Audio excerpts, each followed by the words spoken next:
Hey there, my name is Heidi. I recruit product managers, and it's time for another rapid resume review.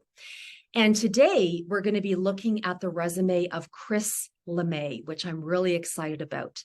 But before we begin the resume review, Chris, why don't you tell us who you are? Who is Chris LeMay?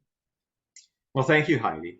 Well, my name is Chris LeMay, and I'm a product leader. And what that basically means is I ensure that the products the company I work for fulfill the promise that they offer and deliver a ton of value to our customers.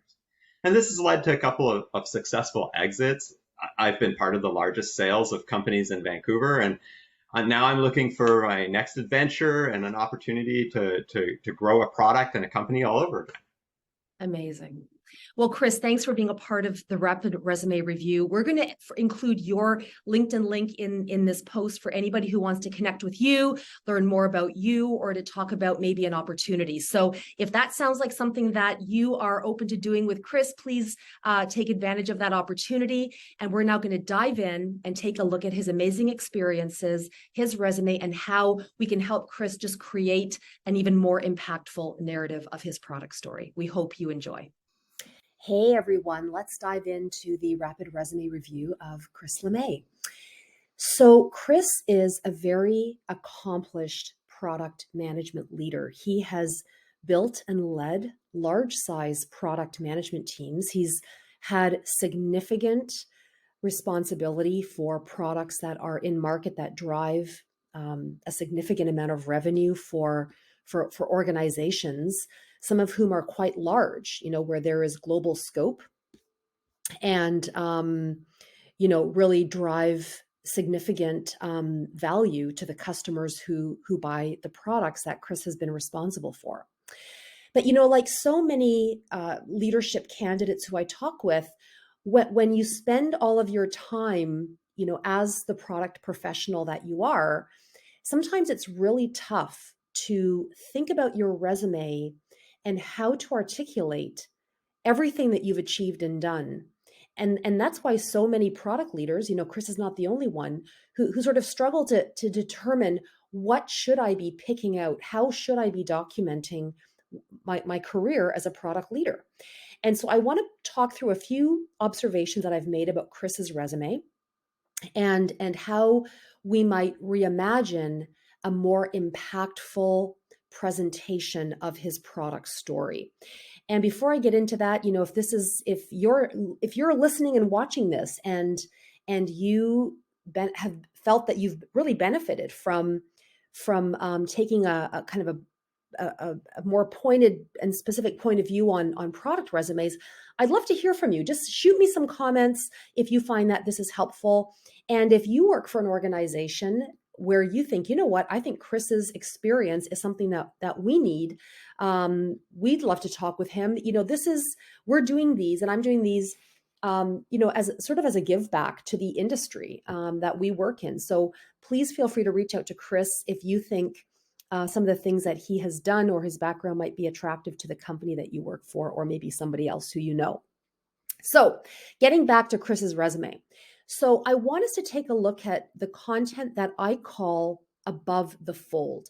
This is what we can see when we click on Chris's resume, which if you've been following along in these resume reviews, you'll know that this is probably not the most impactful way of presenting content, because if we open up a resume, we want to begin to fairly quickly connect some dots. We want to understand, hey, where has Chris worked? What are the organizations? And what are the products that he has been responsible for? So that we can begin to formulate how relevant his experience is to the search or the opportunity for which we are recruiting for, whether it's me, Heidi, as a product recruiter, or if the person opening the resume is an actual employer. It could be a chief product officer who's clicking on a resume and wants to figure out, hey, could this be someone for my group? If we take an even closer look at the content above the fold, we can very quickly begin to see that what Chris has actually written is what a lot of candidates write, which is words that we seek to pull together some kind of a description of who we are. In this, Chris has told us that he is accomplished. He is results driven. He has a strong background in strategic planning. He is forward thinking. He has great communication skills. And while all of those may be very true, as I know that they are, having met and spoken with Chris a number of times, anyone can say these things. I don't see any numbers or metrics or data points that validate that he is any of those things. So what separates him from all the other people who also describe themselves using these same adjectives, but have never accomplished the things that Chris has accomplished? For this reason, these opening summary statements are never very impactful. They don't help the user of this product, the product being the resume, to determine is Chris someone who we might have an interest in meeting with or interviewing. If you as a candidate are going to summarize your experiences in a summary section, it needs to be kind of even more hit me between the eyes than the summary that you have actually created in the area where you're summarizing your employment section. Because technically, this area here is the resume. This is the summary of what Chris did at Motorola in this role. This is the summary. So if we're now going to start to reimagine how we might summarize the summary, it needs to be even more specific, hit me between the eyes, give me something that stops me dead in my tracks as I'm scanning through the pile of 100+ resumes that have come into my inbox today. Be really specific, okay? And what do I mean by that? Well, some of the things that I've seen actual people write are things like this. Responsible for putting XYZ company on the map, taking them from a napkin drawing to 30 million, ARR within X number of years or months, whatever, right? You're going to go so specific that it stops me. And you don't need to elaborate. Okay? So that's how to reimagine if you're going to the summary of the summary. Next, core competencies. I never recommend a section called core competencies because I will assume that if you are a director of product of an organization or a product category of a major firm like this, and hey, you were there for quite some time, I'm going to assume, number one, that you were successful and that, you know what? You have product skills and processes down pat. I'm going to assume that you know how to do value-based pricing.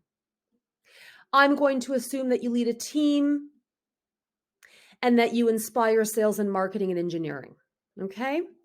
I'm going to make these assumptions when I see the epic things that you have actually done and outlined on your resume. So this whole thing could technically be deleted.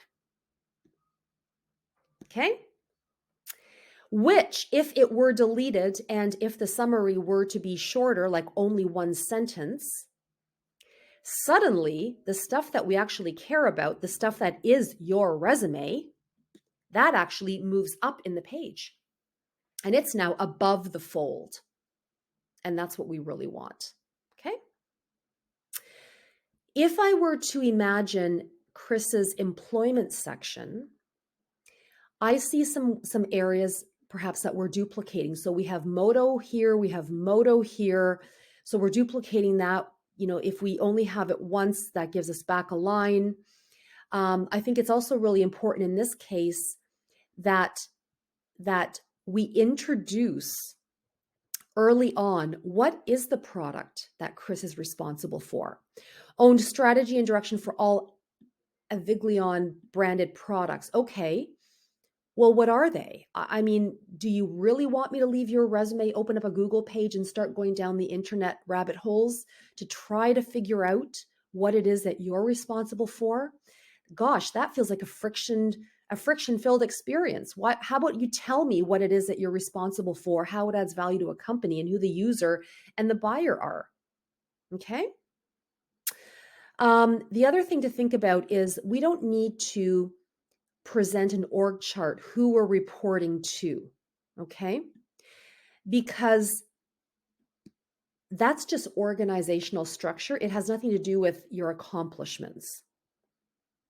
It also kind of feels big company-ish. And if our desire is, if your desire is to work for an earlier stage company, something that's not as big as Moto, you know, we don't need to emphasize reporting structures. Okay. The biggest piece though here is to really help the person looking at a resume, scanning this, to quickly be able to pick out the key points of what you accomplished in the time that you were in the role with as much quantifiable metrics, numbers, names. And I don't see a lot of numbers. I see the number 11 here, but then I see the number 3 spelled out. So if we're going to have numbers, let's use the numerical version, not the spelled out version. And let's start to bullet point everything, because this is a pretty beefy paragraph. Paragraphs require reading, and nobody really reads a resume. So first of all, let's bullet point all of this. And then let's really tell the story, starting with the first bullet point. Why did you take on this role? Why were you appointed? Looks like you were promoted. Why were you promoted to this role? What was the mandate you were given that they selected you? They could have hired someone from the outside, but they chose you. Why? What was the mandate you were given? And then every other bullet point after that first bullet point describing your mandate is all of the things that you achieved, that you did. You're not going to tell us that you worked closely with. I'm sure you worked closely with a lot of people that you held responsibility for. Yeah. I expect that you would be responsible for strategy and the direction of this, given that you're a director of product. So what happened? What were the strategies that you ideated on and launched? And what were the results that came from that? That's really what we want to get to. What are the achievements, the accomplishments? Give me numbers, give me all the deets that validate that you actually did something really impactful in this role while you were there. Okay. And let's also think that we're going to serve it up using product management language. Okay. So those are the big ideas for Chris's resume. If you have any questions about this, if you want us to take a look at your resume, please do drop me a line. We'll include my contact information. And if you want to connect with Chris about the things that he's done, you are welcome to do that. We're going to include his LinkedIn profile, and we encourage you to reach out to him and say hello. All right.